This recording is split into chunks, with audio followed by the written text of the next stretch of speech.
शिवसेना आमदार अपात्रता प्रकरणाचा निकाल 10 जानेवारीलाच। शाब्दिक त्रुटी दूर करण्याचं काम सुरू।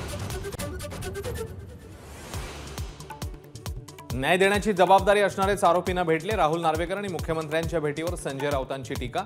तर घटनेनुसार सर्व 16 आमदार अपात्र ठरतील, राऊतांचा दावा। राजापूरमध्ये एकनाथ शिंदेंची उद्धव ठाकरेंवर घणाघाती टीका। विजलेल्या मशालीचा उजेड पडत नाही तर मी फील्डवर उतरून काम करणारा मुख्यमंत्री, घरात बसून उंटावरून शेळ्या हाकत नाही, शिंदेंचा हल्लाबोल। सोनिया गांधी, शरद पवार आणि उद्धव ठाकरेंची 14 किंवा 15 जानेवारीला दिल्लीत बैठक। जागा वाटपाच्या फॉर्म्युल्यावर होणार अंतिम निर्णय। अकोल्याची जागा परंपरेनुसार प्रकाश आंबेडकरांनी लढावी। जागा वाटपासंदर्भात संजय राऊतांचं विधान। तर मुंबईतूनही लढेन, आधी जागा वाटपाचा फॉर्म्युला सांगा, आंबेडकरांची मागणी।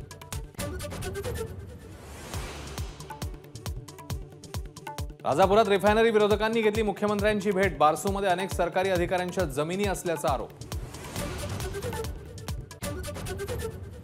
भाजप आमदार नितेश राणेंनी घेतली शरद मोहोळच्या पत्नीची सांत्वनपर भेट। मोहोळ कुटुंबीय नेहमीच हिंदूंच्या पाठीशी उभे राहिल्याचं वक्तव्य। तलाठी भरतीची मेरिट लिस्ट याच आठवड्यात लागणार। भरती प्रक्रियेमध्ये कुठलीही अनियमितता नाही, सरकारचं स्पष्टीकरण।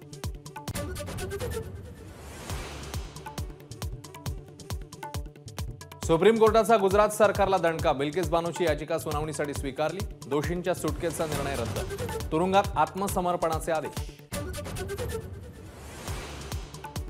आरोपींची शिक्षा कमी करण्याचा गुजरात सरकारला अधिकारच नाही, सुप्रीम कोर्टाने फटकारलं। मुंबईत सुनावणी झाल्यामुळे महाराष्ट्र सरकारने निर्णय घेण्याचे निर्देश। लखनौमध्ये शुक्रिया मोदी भाईजान कार्यक्रमाचं येत्या 15 तारखेला आयोजन।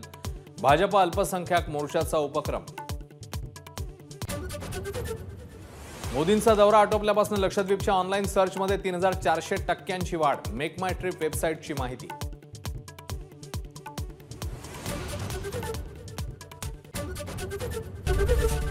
एबीपी माझा, उघडा डोळे बघा नीट।